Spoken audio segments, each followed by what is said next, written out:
Caddo Parish District Attorney James Stewart is here. Welcome back to KEEL, Judge James. How are you this morning? I'm fine, thank you. Let's start with the Johnathon Robinson case, if you don't mind. This is referred to in town as the Facebook killing. I saw it on a national news feed today.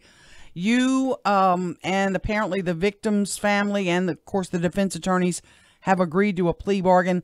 Tell me how y'all came to the agreement. Well, in the course of discussing these cases with victims' families, you try to get an understanding of what their needs and wants are. The Williams family wanted closure, and sometimes justice and closure are not the same thing at the same time. And so I knew in the back of my mind that if there was an opportunity to plead the case, we would take it. As you know, this defendant came into court on several occasions and said he wanted to plead guilty. Once he got lawyers from the Capitol people, I simply told them if he was serious about it, he had to plead to everything, and this is what he had to do, and he accepted. Your initial instinct, your initial inclination in this case, I think, was to seek the death penalty. Is that correct? Yes, and if he would not have said he wanted to plead guilty, I wasn't going to offer anything. I was going to carry that case on. But as you know, death penalty cases take a while. They can be kind of complicated and they can be expensive. So, I will consider not going forward under these circumstances. When it's a case like this where you legally think the death penalty is warranted, but the victim's family says, look, we just want to wrap this up. If he wants to plead guilty, go to jail for life, no parole, we're good with that. Do you, or in a broader sense, do DAs in other parishes, counties, wherever, do you ever try to change their mind, or what is that give and take like? Well, I listen to them, and I try to explain the process to them so they'll truly understand. I explain to them that they haven't executed anybody in Caddo Parish since 1988, that there's a moratorium on death penalties right now because they don't have the drugs. I try to tell them it's a long process. A lot of those families want to come to court. As in the LaValle case, sometimes it's going to go out. But, we in Caddo limit death penalty to the worst of the worst.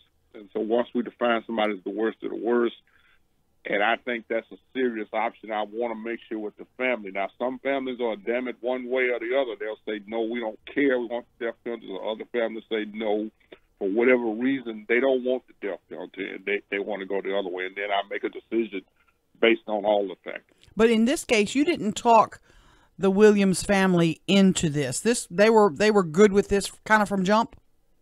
Yeah, my initial conversations with Miss Williams, it's really a tough conversation because she's gone back from a grandmother to a mother, having to raise those kids, but I always want to know what their feelings are. I tell them what the possible penalties are, particularly after the grand jury comes back, and I just get it. And she said she did not have to have the death penalty, but that was my decision to seek the death penalty. In the Grover Cannon case, it sounds like a judge has determined that they won't get a change of venue, but they will get a jury from outside of this area.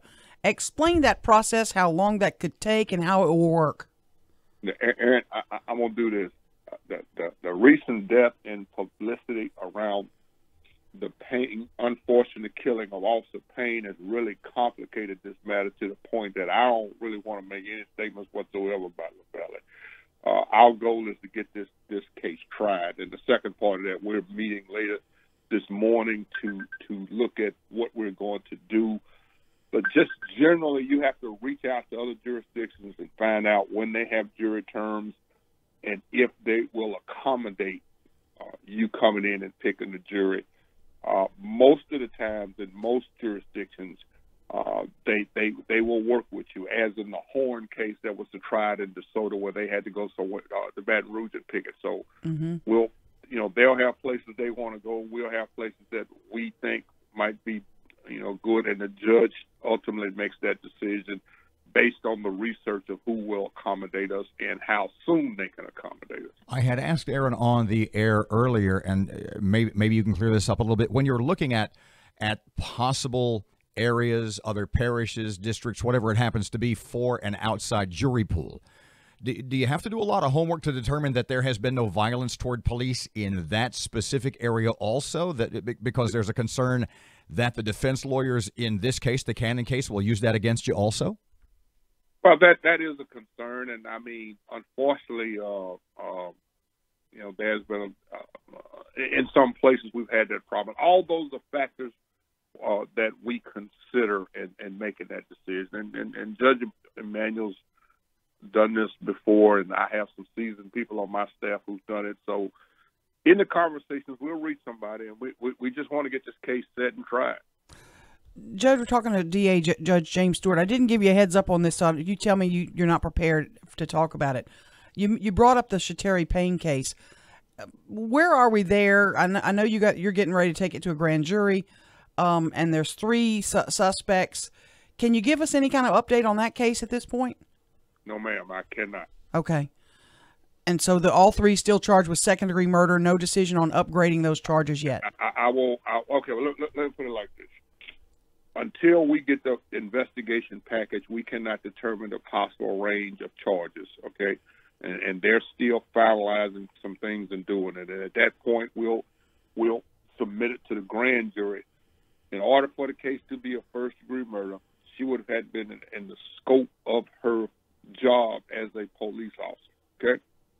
Does being in uniform count for that? No. It doesn't. Interesting. Okay. On the way to work doesn't count for that either.